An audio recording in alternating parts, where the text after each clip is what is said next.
C'était le Dalet, bah oui. Tov, Boker Tov Lachem, Beshem Hashem Naaseh Venatzliach Be'ezrat Hashem. Nous sommes aujourd'hui le 15 du mois de Iyar et le 4 du mois de mai. Mai. Ce qui te plaît. Pourquoi? Tu veux dire quelque chose? Non, vous avez des cloches. Oui. C'est une blague du matin ou quoi? C'est arrivé. Tov. Le 4 mai. Be'ezrat Hashem, on lui dira ce shiur pour l'élévation de l'âme des enfants d'Israël, Bechol Atar Ve'atar, pour la refoua shlema de tous les enfants d'Israël, Bichlalam, Amen. Shmuel, Amen. Ben Aliza, Ben Moratimi, et tous les malades d'Israël, Amen. sans exception. Ve'latzlacha Be'ezrat Hashem, que l'étude de la Torah nous apporte la Géoula, pratique Amen. Beklalit pour tout le monde. Be'ezrat Hashem. Une grande Géoula, une grande Parnassa pour chacun. Que tout le monde soit heureux et toujours souriant, Be'ezrat Hashem. Amen. Amen. Amen, amen. Tu dis ça en français ou en hébreu, toi, amen? En français. Ah, j'ai eu peur. Ema Aretz Hasid, Al Tadur Bishchunato. Si un ignorant est pieux, n'habite pas dans son voisinage. Pourquoi? Parce que c'est dur d'entendre une chose pareille. Le mec qui va être pieux, mais il est ignorant. On te dit, fais très attention. Un ignorant qui est pieux n'habite pas dans son entourage parce que tu crois que tu pourras compter sur ses réponses alors qu'il va passer son temps, comme il ne connaît rien, à te dire de fausses choses. Vous comprenez la différence?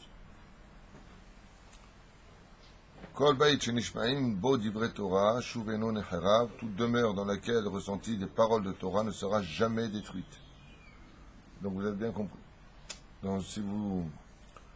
Il y a des temps de guerre, des fois, malheureusement, on entend des sirènes quand nos voisins d'à côté, ils veulent nous rappeler à l'ordre qu'il faut être shomer Shabbat, il faut être shomer Tzniut, il faut être shomer Lashon Hara, il faut qu'on apprenne à s'aimer et à s'unir les uns les autres. Qu'est-ce qu'il fait Hachem? Il provoque que de Gaza, on nous envoie des tilim, des missiles. Et donc le peuple d'Israël est rappelé à l'ordre. Et qu'est-ce qui peut éviter à une maison d'être détruite quand il y a des divrei Torah dedans?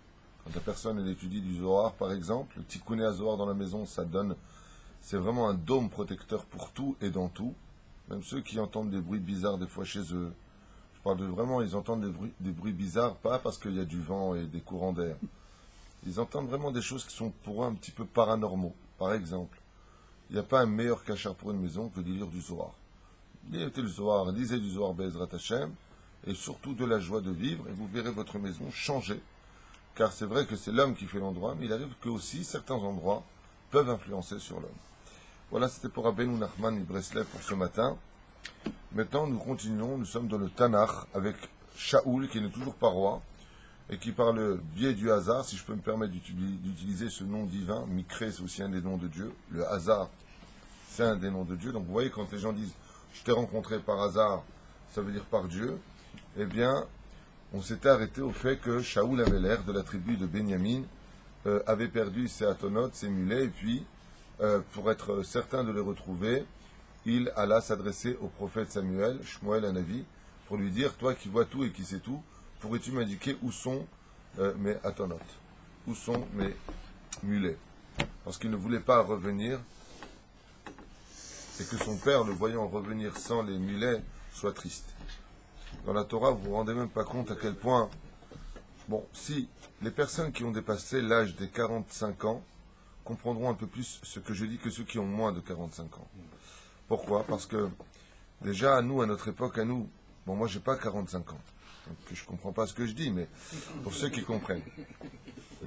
Qu'est-ce qu'on vieillit vite, hein? Pourquoi 45? Tu vas comprendre pourquoi j'ai 45. C'est plus ou moins la moyenne. Parce que, après, ceux qui sont nés, par exemple, qui ont 30 ans aujourd'hui, n'ont pas connu le respect que nous, on avait pour nos parents. C'est ça que je veux dire. Ceux qui ont atteint l'âge de 45 ans aujourd'hui, en 66, 67, 68, 69, 70 encore, il y avait beaucoup de respect pour les parents. On répondait pas au père, on levait pas trop les yeux. La mère était encore copine, mais aujourd'hui, il n'y a plus rien du tout. Le père, il dit un mot, on le remballe. On lui dit, écoute, t'es là que pour payer toute la ferme, dans certains cas. Je fais rire certaines personnes. Mais c'est pas une blague, malheureusement. C'est triste. Moi, je peux vous dire la vérité, encore off de Kehila, ce qui se passe dans l'éducation, c'est terrible. C'est-à-dire, si tu veux quelque chose, bon, c'est pas une généralité, il y a certainement des gens bien aussi.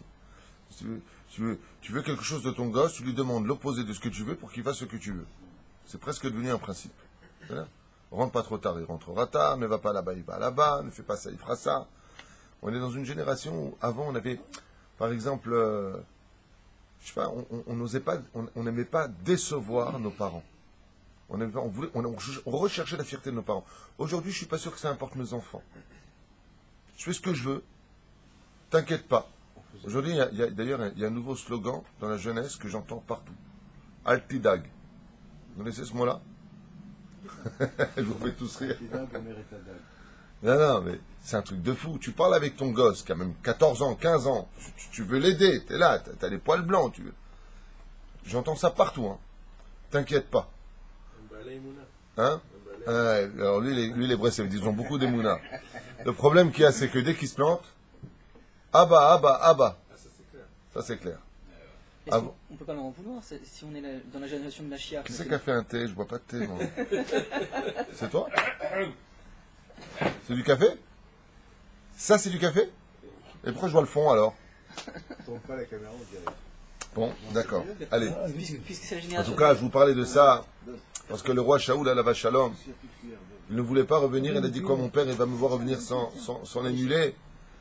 Je lui donnais de la tristesse. Combien on faisait attention de ne pas donner de la tristesse? Combien on faisait attention? Combien les filles, avant, il y a très longtemps de cela, déjà à cette époque-là, elles avaient honte. Il y avait de la honte. Tant que tu as honte, c'est que tu as encore du sang juif dans tes veines. Sachez-le. C'est pas de moi. La génération de Mashiach. Oui. Alors, Chutzpah Yizge, il y a fait Amarta. Dans Sota, effectivement, on nous parle de la génération du Mashiach où la Chutzpah, l'arrogance, très belle traduction. L'arrogance dépassera toutes les limites jamais dépassées. Le Ré Akadosh, il dit qu'à la fin des temps, ce seront toutes les générations qui souhaitent Hachem, qui seront réincarnées. Toutes les générations qui ont fâché Dieu, comme Sodome et Gomorre, le déluge, la tour de Babel, et tout ce qui s'en est suivi, tous ces gens-là reviendront à la fin des temps. Donc effectivement, on est une génération où on n'a pas honte. Non seulement on n'a pas honte, mais on est fier et on se montre. On peut le voir à la télévision. Avant, celui qui avait des problèmes, il se cachait. Celui qui avait des fantasmes, il ne les montrait pas. Aujourd'hui, tu entends des choses et les gens s'en vantent. Par exemple, il y a un couple d'homosexuelles femmes qui divorcent. Mais cache-toi. Non, ils sont en première page. Il quitte sa femme, enfin je ne sais pas qui est la femme de qui dans l'histoire, parce que c'est un peu embrouille. Hein. Et en première page, oui, on s'entend plus, je suis amoureuse d'une autre. Mais vous êtes fous, vous êtes devenus fous. C'est-à-dire que tu sois problématique déjà dans ta vision des choses, c'est déjà un problème. Mais qu'en plus, tu le vives naturellement, ça n'a jamais existé dans l'histoire. Jamais, sachez-le. De tout temps, il y avait l'île de Lesbos, selon la mythologie. Il y avait des endroits, mais on savait que c'était là-bas, quoi. Mais jamais on n'osait se montrer. Aujourd'hui, on se montre et on montre. Et puis on a avec des piercings de partout, et puis des tatouages qui montent jusque-là. Qu'est-ce qui se passe? Qu'est-ce qui se passe? À ce point-là, tu te sens mort pour vouloir te montrer, exister. C'est un problème, c'est une pathologie, c'est un problème psychologique. Regardez, j'existe, regardez. C'est pour qui tu fais ça? À quoi ça sert? Oui, donc on peut Vis ton bonheur à la limite si tu veux vivre, parce que toi, tu estimes que c'est ton bonheur. Vis le cacher. La gemme, tu es obligé de l'imposer aux autres. Est-ce qu'on peut voir ça comme un signe positif? Non.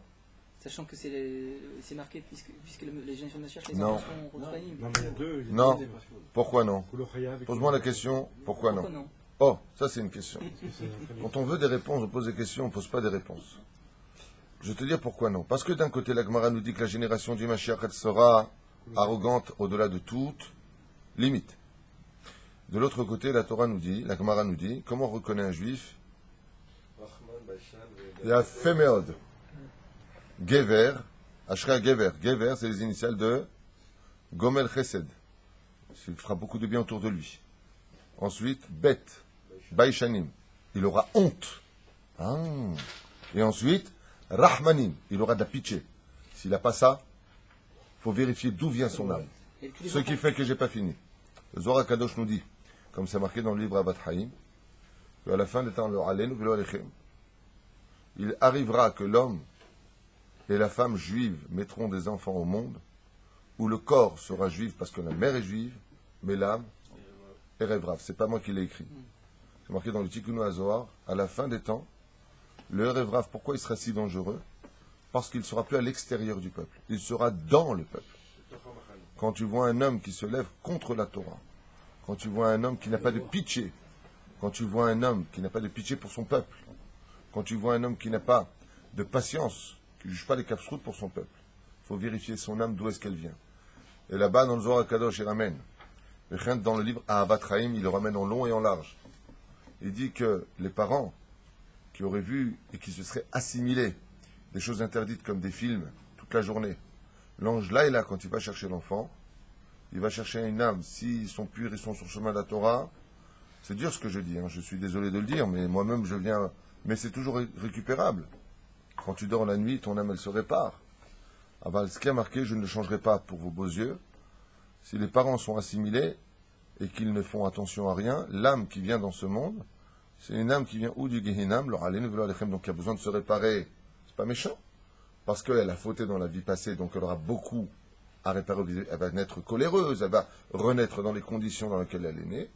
Et puis, de l'autre côté, si vraiment ce sont des gens qui ont nourri le Yetzer Hara en regardant des choses, des femmes qui leur étaient pas permises, ainsi de suite, et que la femme, elle est vulgaire, par exemple, dans sa façon de parler, il faut savoir que les âmes qui sont cherchées, ce sont des âmes de convertis de l'époque de la sortie d'Égypte, du Erev Rav.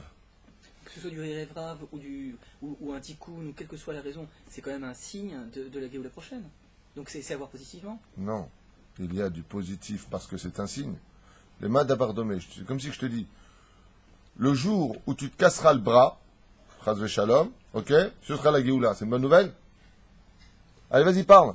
Ah ben voilà, tu vois, tu parles. C'est exactement la même chose.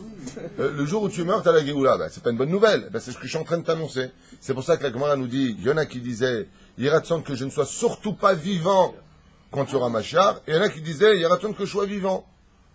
Ce que je comprends Celui pas, qui disait Yeratzon, c'est Rav Yosef. Que je sois vivant, si je me rappelle bien. Pourquoi lui disait que je sois vivant? Il disait parce que comme lui, il était aveugle. Il a dit Yeratzon que je sois vivant, parce que je ne verrai pas toutes ces catastrophes.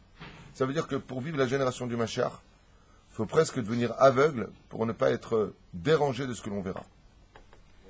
Ce que je comprends pas, c'est que C'est-à-dire la Gemara qui dit que les enfants sont prospanim, mais d'un autre côté, vous dites que s'il doit être juif, il doit avoir honte. Comment on peut être chutzpah et avoir honte en même temps? C'est pas possible.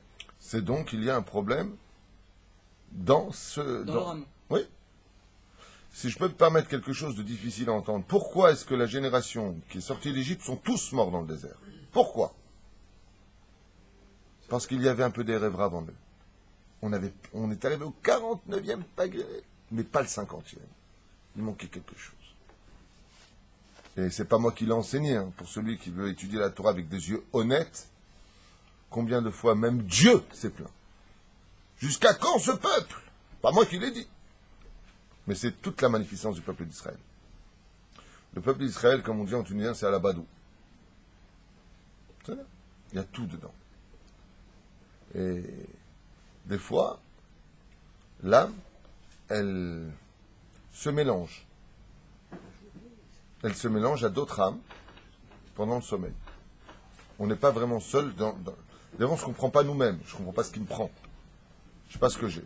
Mais je ne veux pas rentrer dans ces détails-là parce que ce sont des sujets qui demandent des cours, de la préparation et de l'étude. Donc si on commence à rentrer là-dedans, on ne s'en sortira pas. Quoi qu'il advienne, le roi Shaoul, lui par contre, il était très bien éduqué, il avait une âme de juif, mais il aura commis une erreur par la suite, justement qui est reliée à ce qu'on vient de dire.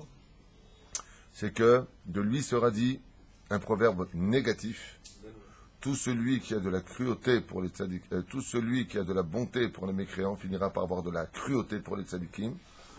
Il n'aura pas pitié des habitants de Nov, même s'ils étaient, les Kohanim de Nov, dignes d'être mis à mort parce qu'ils avaient trahi la parole du roi.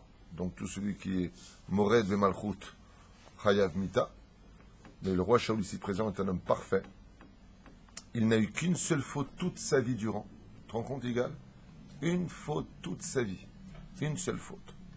Voilà. Entendu tout ce que je vous ai dit, Rabotaï, à propos de l'âme juive qui n'est pas juive, ce sont des comptes qui ne nous regardent pas à notre niveau, à nous. Que ce soit très clair, on se doit d'aimer tous les juifs. On n'est pas là pour dire dis-moi, toi, tu fais du chesed, tu es rahmani, tu devrais vérifier tes soupapes. Chas v'shalom. Nous, on est là pour aimer chaque juif. Tout est contrôlé par Dieu. Le monde n'est pas abandonné. Il n'y a pas de FKR. Il y a un patron qui dirige tout. À nos niveaux, nous, comme on ne comprend rien de notre vie et qu'on est loin d'être parfait pour juger l'autre, tout ce que je dis, ce sont des degrés qui appartiennent à Dieu, pas à l'homme. C'est-à-dire que ce soit clair. Faites très attention quand même. Et aussi Donc, les portables. C'est quoi son. qu'est-ce qu'ils ont, les portables? Ah bah, on peut plus discuter avec les enfants, on peut plus discuter avec... Ah, dis-moi, tu veux te plaindre de tes gosses ou quoi, toi? Non, je me On peut plains plus pas. discuter avec le portable, on peut plus parler avec ses Je sais enfants. pas, moi, on voit... Bon, t'es d'accord avec ce que j'ai dit, quoi? C'est ce que on t'es en peut train de dire. discuter avec les enfants. Maintenant, ils sont toute la journée avec... Et même les grands. Les portables. Très bien. Plus de- Je suis pas Mireille Dumas, baba. Avant, il n'y avait C'était pas quoi ça. son erreur Ma au roi génération... Shaul, il a porté l'œil à On y arrivera. au roi David. Non, il n'a pas apporté l'œil au roi David. Shaul ben Kish, Mishevet Binyamin, Aya Gibor Ve'amitz, c'était un homme extrêmement haut de taille, particulièrement beau. Le roi Shaul était extrêmement beau. Très puissant. Tov Lev Vetzanoua. Il avait un très bon cœur et était extrêmement pudique. Ubo Bahar Hashem Liot Melech Harishon d'Israël. Et c'est lui que le Créateur du monde a désigné pour être le premier roi d'Israël. Pourtant, c'est quand même curieux. On avait vu la dernière fois qu'il n'était pas de la tribu de Yehuda. Et on avait expliqué que Binyamin et Yehuda ensemble ont un travail à mettre en pratique. L'un sur le domaine de la royauté et l'autre sur le domaine de la Torah placée dans la royauté. C'est-à-dire, donc il y a toujours l'un qui précède l'autre. Beoto Basadeh Shomer al Rechush Aviv Avdullah Em Atonot.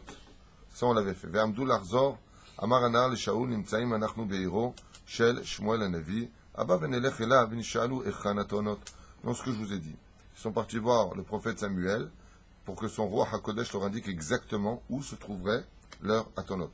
Iskim shom ve'yardav nichnesu el ir. Donc, ils sont partis, lui et le serviteur. On avait vu que le serviteur, qui en général, dans les hiérarchies, surtout à cette époque, première classe, deuxième classe, troisième classe, on ne parlait pas avec les gens de petitesse. Les serviteurs étaient considérés comme des valets, enfin c'est la même chose, mais je veux dire par là que vraiment on les regardait de haut. Le roi Shaul avait son serviteur et le considérait exactement au même niveau que lui.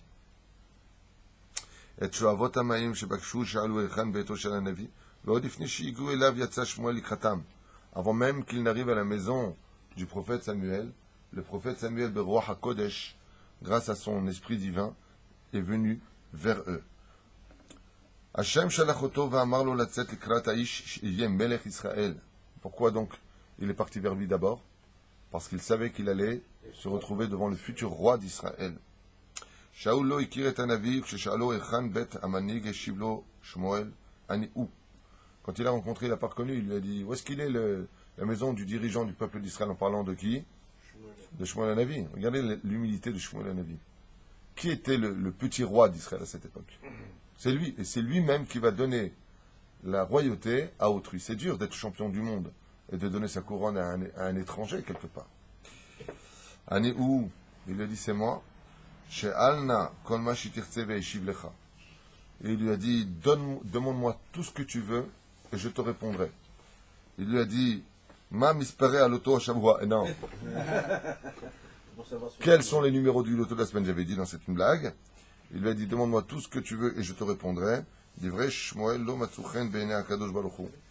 Et les paroles de Shmuel n'ont pas trouvé grâce aux yeux de l'Éternel.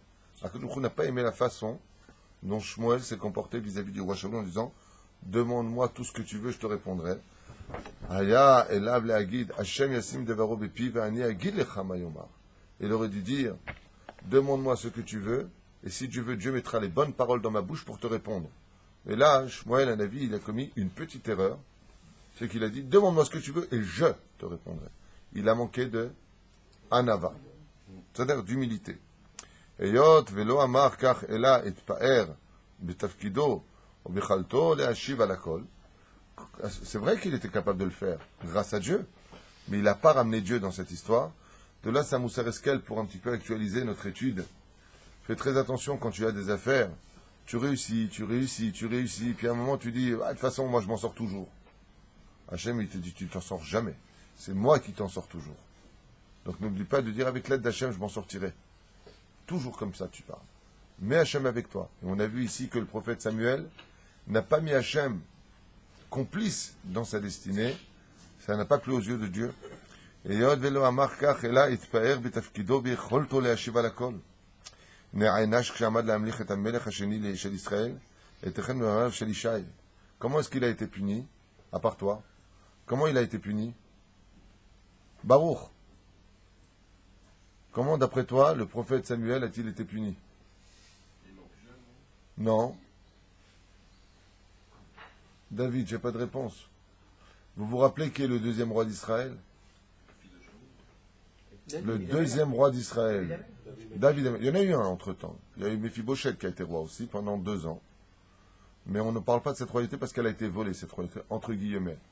Elle était comme un stagiaire, comme ça? L'homme échané. Intérimaire. Gamlon Imshach Lemelech, exactement. Mais enfin bon, il a quand même un règne de 2 ans. Comment il a été puni? Qu'est-ce qu'il a dit maintenant, le prophète Samuel? Il a dit, demande-moi ce que tu veux, je te répondrai. Je sais tout. Hachem, il lui a dit, vous savez que chez Dieu, ce qu'il y a de bien avec lui, c'est qu'il a tout le temps qu'il lui faut. Hein? Il a été privé de son roi Hakodesh quand? Quand il a dû oindre le roi David. Ah. Quand il est arrivé, il a dit, je prophète Samuel à Ishaï. Il lui a dit, voilà, un de tes fils doit être roi d'Israël. Il lui a dit, voilà, ils sont tous là. Et le premier, Elia, il est venu pour le oindre. Et tout le monde regarde. Lui, elle descend. Et hop, elle est remontée. Dans la gourde. Dans la corne, plus exactement. Quelle honte. Quoi, tu sais pas qui est le roi? Bon, amène l'autre. Chut. Chut. Il n'y a pas d'autres fils? Non, il n'y en a pas d'autres. Et qui c'est qu'il y a à ce moment-là? Eh ho, on rentre du boulot. Le roi David, il arrive. Tout jeune, tout frais, beau gosse, roux à ce qui paraît, avec des yeux éclatants de toutes les couleurs, même celles qu'on ne connaît pas. David, il est fait Enaim, il avait des yeux d'une beauté comme personne avant lui ne les a eu. Il avait une beauté hors du commun. Et il a dit, mais non, mais c'est pas lui, devant tout le monde. Ça peut pas être lui. Il est roux. Et alors, on dirait Esav. On y arrivera. Top. Son père aussi. À la fin, il vient pour loindre, et là, par contre, lui, il a même pas eu besoin de pencher la main, elle a sauté sur la tête du roi David. Et tout le monde dit, mais il comprend rien, le prophète Samuel, ou quoi, il voit pas, il n'a pas le roi Hakodesh, ou quoi. Ça a été sa punition. Tu n'as pas répondu avant, moi je sais tout, parce que tu sais tout, tu vas te planter sur toute la ligne. Les Pérouchets d'abord. Il n'aime pas, hein, quand il donne des facultés. D'ailleurs, j'avais lu un truc qui est très, très sympathique à propos de cela, à propos de l'humilité. Quand quelqu'un est bon, il doit dire qu'il est bon. Tu connais ton métier? Non, je ne connais pas, je ne te prendrai pas. Tu connais ton métier? Oui, grâce à Dieu, je suis assez bon. J'avais lu dans un livre qui disait que l'humilité parfaite, c'est de dire à l'autre, mais moi je suis bon parce que Dieu m'a donné ça, mais si tu avais donné le même don qu'il m'a donné, alors toi, qu'est-ce que tu aurais fait?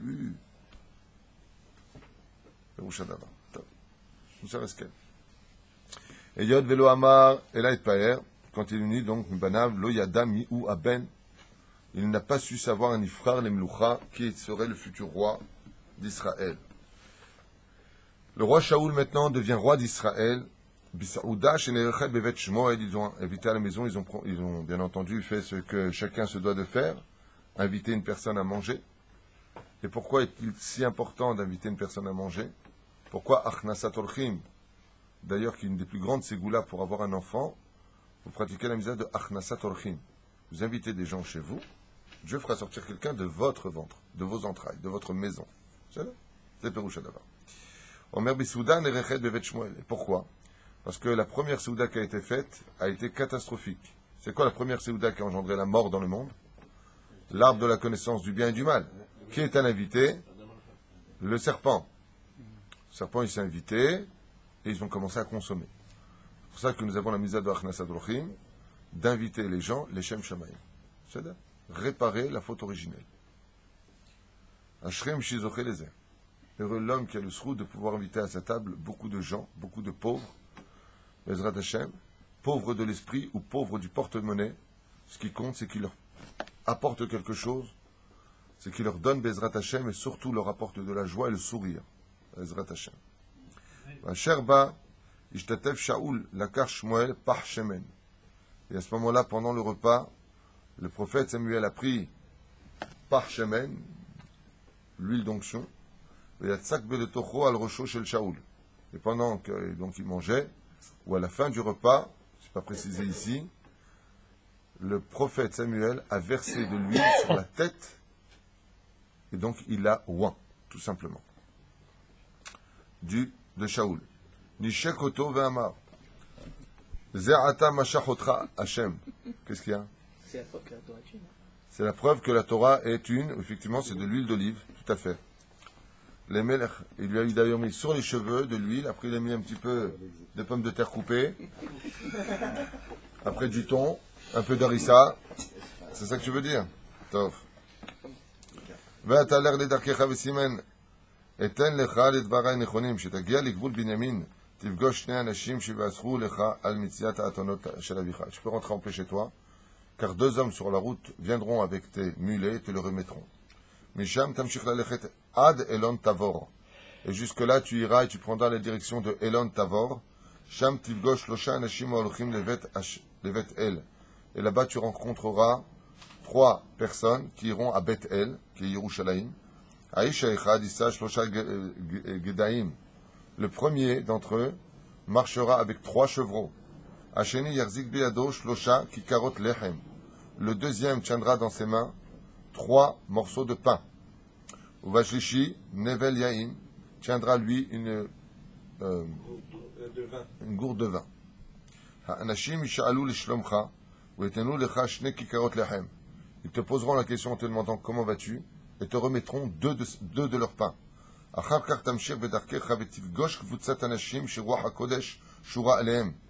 Tu continueras ton chemin avec ces 2 pains jusqu'à ce que tu rencontres un groupe d'hommes sur lequel repose l'Esprit divin.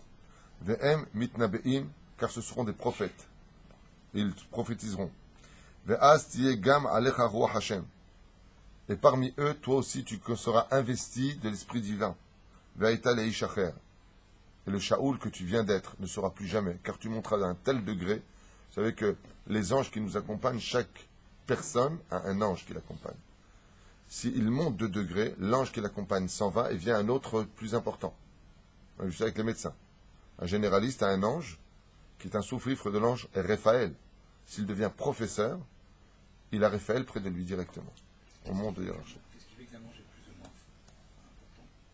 Il y a des hiérarchies dans les cieux.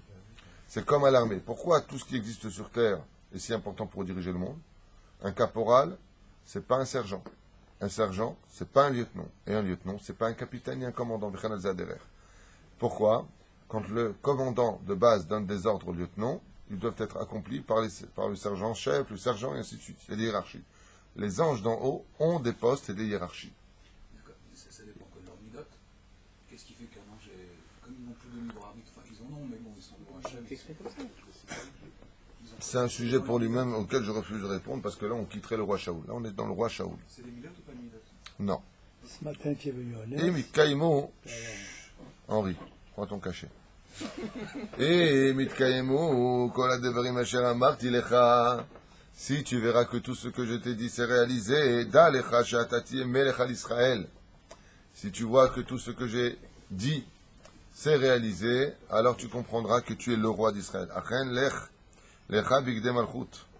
C'est pour cela que tu dois porter des habits de roi maintenant.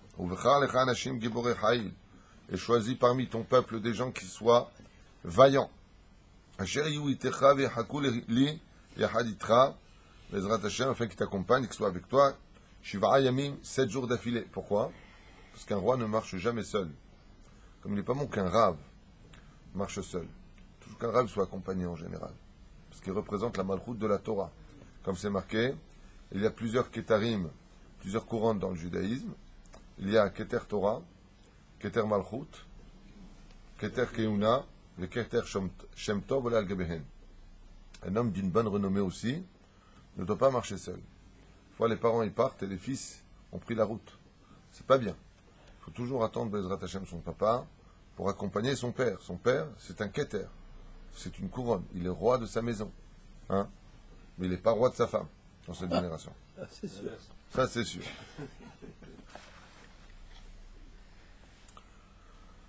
Il y a une époque où les femmes, elles disaient, attends, je demande à mon mari. Non, c'est contraire. Ah, c'est là. Non, c'est contraire. Marie, s'il veut faire quelque chose, il va demander à sa femme. Aujourd'hui, c'est l'inverse. Ya hasra. Donc, vous êtes tous atteints. C'est la nouvelle génération. Ouais, vous êtes malheureux. Je donnerai pas vos noms. Mais c'est des postes à faire. La poubelle. On n'est pas malheureux, c'est un petit coup, c'est tout. C'est l'évaluation. On prend notre. Ça, je sais pas, vous rentrez pas comme des lions à la maison? À quatre pattes. Bon, à ce point-là, vous avez peur de vos femmes? Une femme, c'est plus comme avant. Mais toi, dans ton cas, toi, c'est spécial. Lui, pour rentrer chez lui, il est obligé de demander l'autorisation. Eh ben, dis donc, vous êtes marié avec des Marocains? Ah oui. Pire. Ça veut rien dire tout ça. Aux gens marocains, algériens, tunisiennes, la vérité. Si vous voyez le shlambaït, vous prenez les initiales du mot shlambaït. Carte bleue. Carte bleue. Carte bancaire. Vous lui laissez. Carte bancaire. C'est B. Shalom Baït. Ça marche très très bien. D'ailleurs, elle te le dit. Chérie, t'as oublié de laisser la carte bancaire sur le... Hop. C'est des femmes qui écouteraient maintenant. Alors, on n'a même pas besoin d'eux. Je travaille, je peux m'en sortir.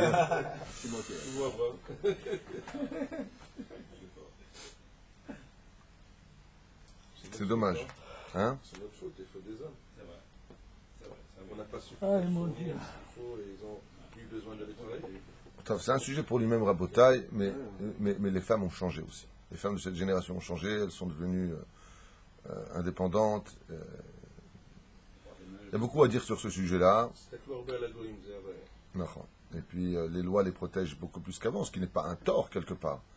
Mais disons que ça provoque beaucoup plus de divorces, beaucoup plus facile. On facilite le divorce aujourd'hui. Tandis qu'avant, on arrivait à s'arranger, on cassait un peu son orgueil par rapport à certains problèmes.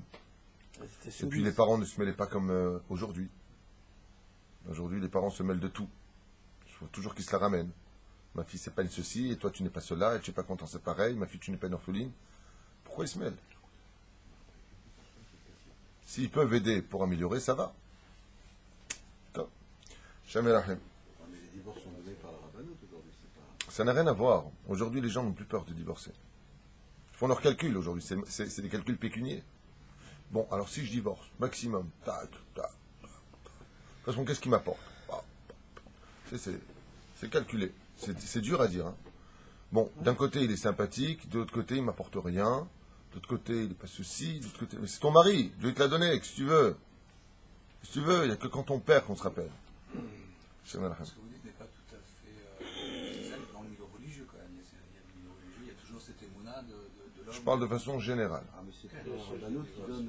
Même dans le monde religieux, même dans le monde religieux, Adam, même dans le monde religieux, il y a des problèmes aujourd'hui. Il n'y a pas aucune mesure. L'émancipation de la femme a touché aussi le monde religieux et même les femmes dans le monde de la Torah. C'est vrai qu'il y a beaucoup moins de divorces. Il y en a, mais il y en a beaucoup moins. Mais la seule différence qu'il y a, c'est que dans le monde religieux, comme ils étudient la Torah, ils ont plus de patience, ils voient plus la main d'Hachem. Tu comprends? À quoi leur servir leur Torah? Parce que mes doctrines S'ils n'existent devaient réagir comme les C'est là, chaman. Ok, si tu veux. Adasher avo elecha ve'agilecha ma la'asot. Il a dit en attendant, marche sur ton chemin jusqu'à ce que je revienne vers toi, lui a dit le prophète Samuel, et te dise quoi faire maintenant. Kol ma she'amar lo hanavi itkayem. Tout s'est réalisé exactement comme il lui avait dit. Ubechol zot shishal oto dodo. Echen haya uma amar lo hanavi. סיפר לו רק על התונות שעליהם אמר הנביא שימצאן ולא גילה דבר לא התפקיד הרם ונישא שבו זכה זה עתה. Et là on voit par excellence ce qu'est la pure humilité. Ça je peux vous dire que c'est quelque chose d'unique. Son père il lui dit à Shaoul, où étais-tu tout ce temps? Il lui dit, je cherchais la tonote, et puis la tonote les mulets. Et puis voilà, j'ai rencontré deux hommes qui les ont trouvés, me les ont remis. Donc je suis rentré à la maison, papa. Ça, c'est l'extrême humilité. Je ne sais pas si vous comprenez ce qu'on vient de dire. il a dit ni que le prophète Samuel l'a invité à sa table, ni qu'il a été roi d'Israël. Je sais pas moi, tu rentres comme ça, tu vois ton père, tu dis alors t'étais où? Ah, j'ai dit toi d'abord quand tu parles à ton roi, il est corrigé. Tu sais qui je suis? Tu sais qui je suis? Tu sais avec qui tu parles? Hein? Il y a une mitzvah très intéressante. Oui, mais pour lui, c'est pas une nouvelle. Lui, il y croit même pas encore. Kolkar Tsanoua, que... Mais il dit c'est vrai ou c'est pas vrai. De là, vous apprendrez que rien n'a changé chez lui. Il y a des gens, ils sont pauvres. Ils sont gentils, sociaux, aimables. Ils deviennent riches.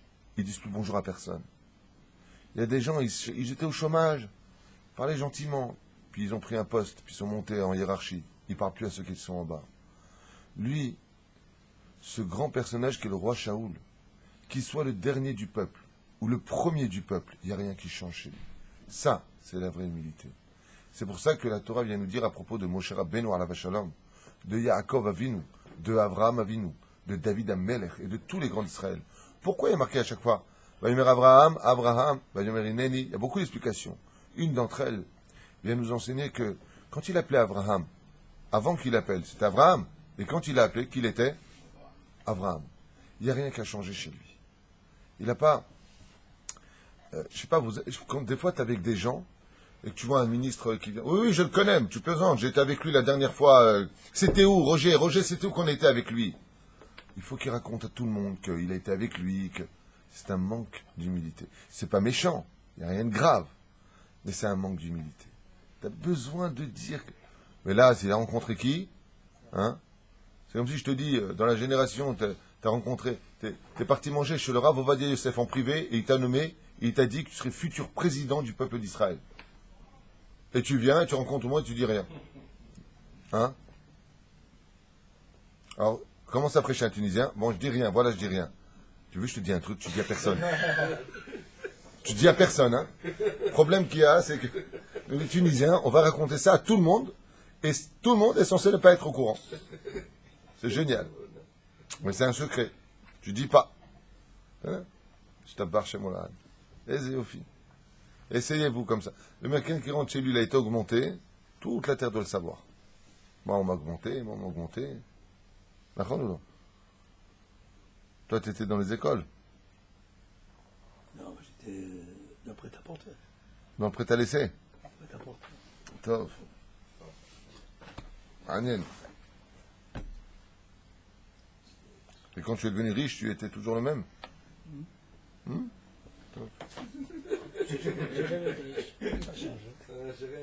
Machamar le Navi. Je n'ai pas changé. Aïe aïe aïe, בגיל הדבר לתפקיד הרם וניסה שבו זכה זה עתה. אתה לא יודע, ולא. מכיוון שצנוע היה, il était extrêmement pudique. Extrêmement pudique. Personne, même pas son meilleur ami, il ne lui a raconté quoi que ce soit sur cet événement. Rien du tout.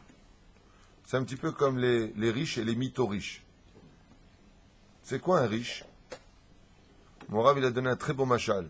Il a dit, c'est comme une boîte de tzedaka. Quand elle est pleine, tu secoues, c'est lourd et il n'y a pas de bruit. Un mytho riche, quand tu le secoues, c'est léger et ça fait plein de bruit. Et moi, et moi, et moi, et moi. C'est exactement la même chose. Quelqu'un qui est lourd, il est muet. Quelqu'un qui a beaucoup de bonnes conséquences, il est muet. Hein? Les vrais riches ne parlent jamais. Mais c'est pas pour les mêmes raisons. Ils ont peur de l'œil. Dis-moi, c'est vrai, tu es riche, hein? Non?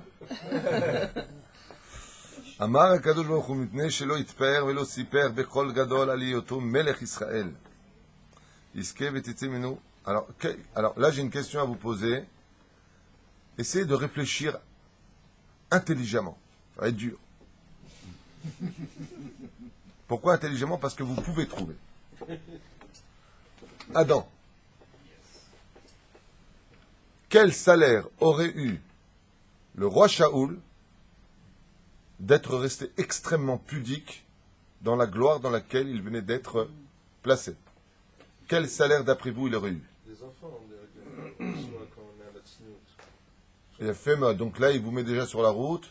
Il dit, quand on est tsanoua, on a le mérite d'avoir des enfants. Qui tsanoua, Vaiskor et Rahma, il s'est souvenu de sa matrice, dit le texte pour Rachel, car elle était tsanoua, effectivement. Pour Léa, pardon. Hein? Ah, donc, exactement, donc, Timchit. Exactement, a eu 7 enfants parce qu'elle était très pudique. La pudeur donne cette source d'avoir des enfants. Donc, c'est en rapport avec des enfants. Quel salaire il va avoir? Non. Non. On a parlé d'enfants. C'est intéressant. Effectivement, s'il avait eu des enfants, alors la royauté serait passée chez Benjamin, ne serait pas passée chez Yehuda. Elle serait restée chez Benjamin. Comme il a caché à tout le monde qu'il était le roi d'Israël, il n'en a pas parlé. C'est pas pour une question d'œil. Il n'en a pas parlé parce qu'il était vraiment pudique. Il avait honte d'avoir été gratifié d'être le futur roi d'Israël. Il a eu honte.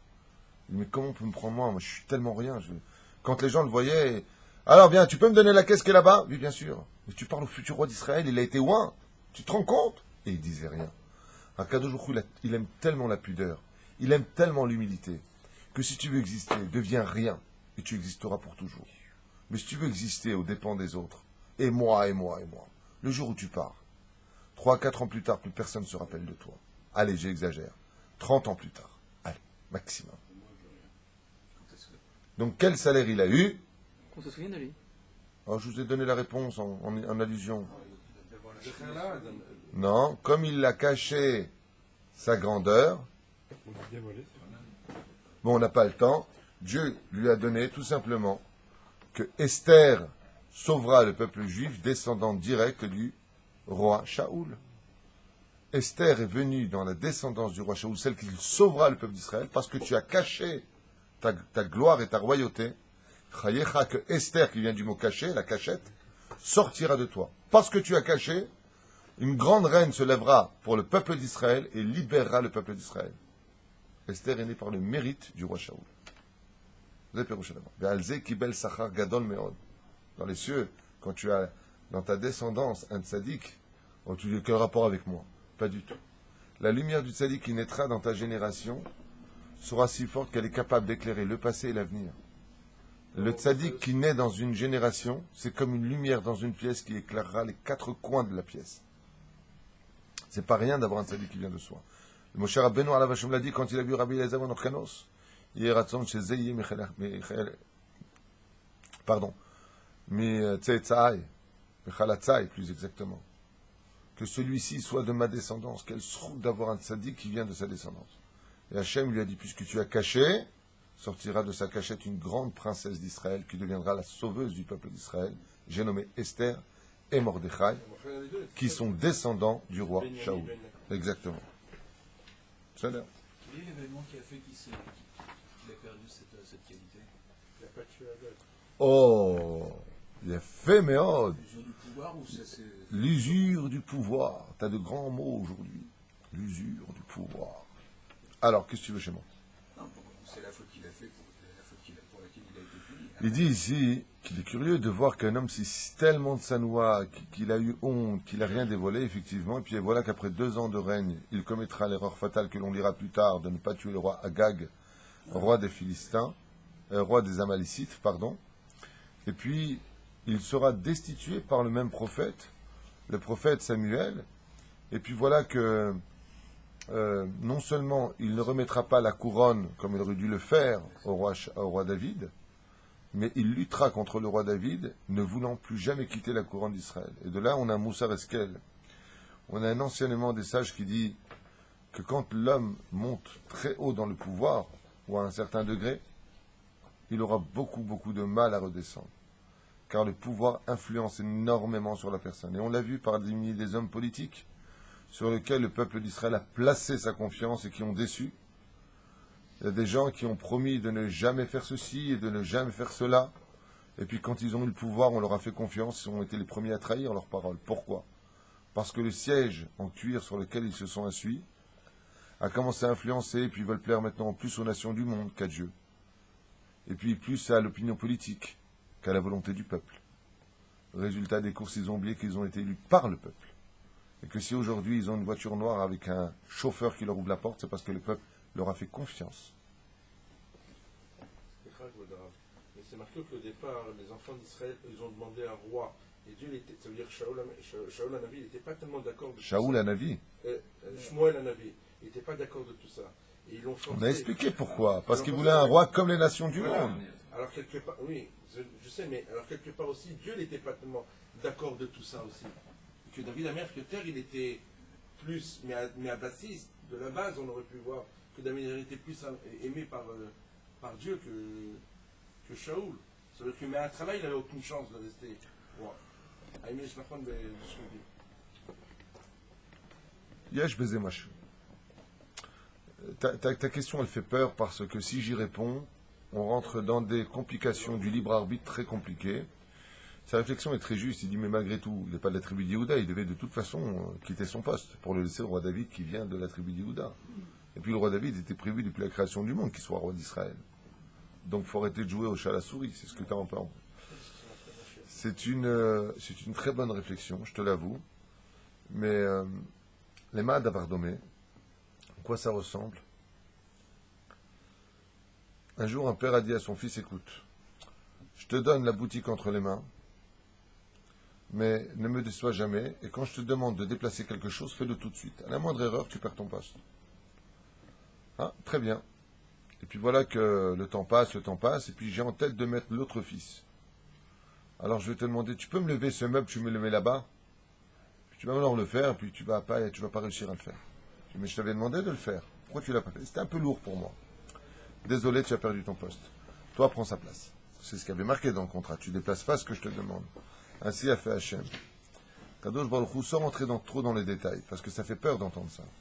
Il lui a donné la guerre contre Amalek, qui est une mitzvah tassée de la Torah.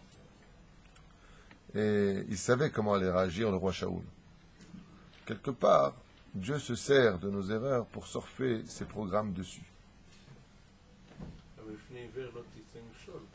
Lifnei Iver lo titen mirshot, c'est ben adam lechavero. Pas clapé à Kadosh Baruch Hu. Alors je vais te répondre, dans ce cas-là, pourquoi est-ce que Dieu il permet à ces femmes de sortir dénudées dans la rue? Lifnei Iver Hashem lo titen mirshol. Il te répondra, Hashem, où est le libre arbitre? Et je vais te répondre. Et si le roi Shaoul avait tué Agag, il serait resté roi. À Kadosh Baruch Hu, la différence entre nous et lui, c'est que lui, il assume toute chose qu'il fait. Nous, non.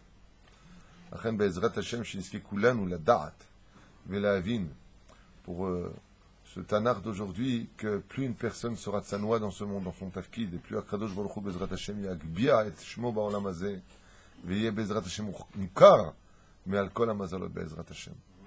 Kol tov, bracha ve'atzlacha b'chol ma'aseh.